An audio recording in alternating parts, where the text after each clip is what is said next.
कौशल प्रदेश, जिसकी स्थापना वैवस्वत मनु ने की थी, पवित्र सरयू नदी के तट पर स्थित है। सुंदर एवं समृद्ध अयोध्या नगरी इस प्रदेश की राजधानी है।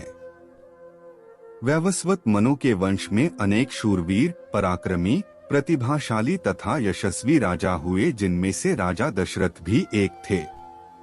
राजा दशरथ वेदों के मर्मज्ञ, धर्मप्राण, दयालु, रणकुशल और प्रजापालक थे।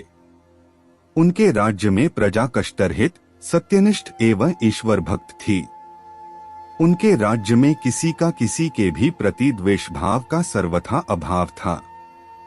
एक दिन दर्पण में अपने कृष्णवर्ण केशों के मध्य एक श्वेत रंग के केश को देखकर महाराज दशरथ विचार करने लगे कि अब मेरे यौवन के दिनों का अंत निकट है और अब तक मैं निःसंतान हूँ।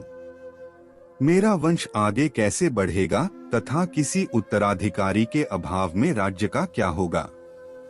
इस प्रकार विचार करके उन्होंने पुत्र प्राप्ति हेतु पुत्रेष्ठी यज्ञ करने का संकल्प किया।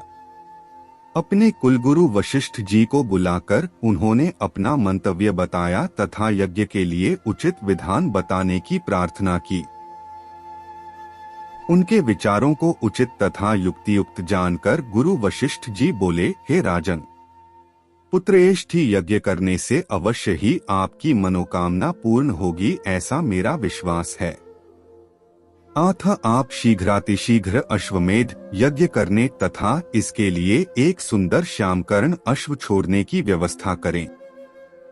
गुरु वशिष्ठ की मंत्रणा के अनुसार शीघ्र ही महाराज दशरथ ने सरयू नदी के उत्तरी तट पर सुसज्जित एवं अत्यंत मनोरम यज्ञशाला का निर्माण करवाया तथा मंत्रियों और सेवकों को सारी व्यवस्था करने की आज्ञा देकर महाराज दशरथ ने रनिवास में जाकर अपनी तीनों रानियों कौशल्या, कैकेयी और सुमित्रा को यह शुभ समाचार सुनाया।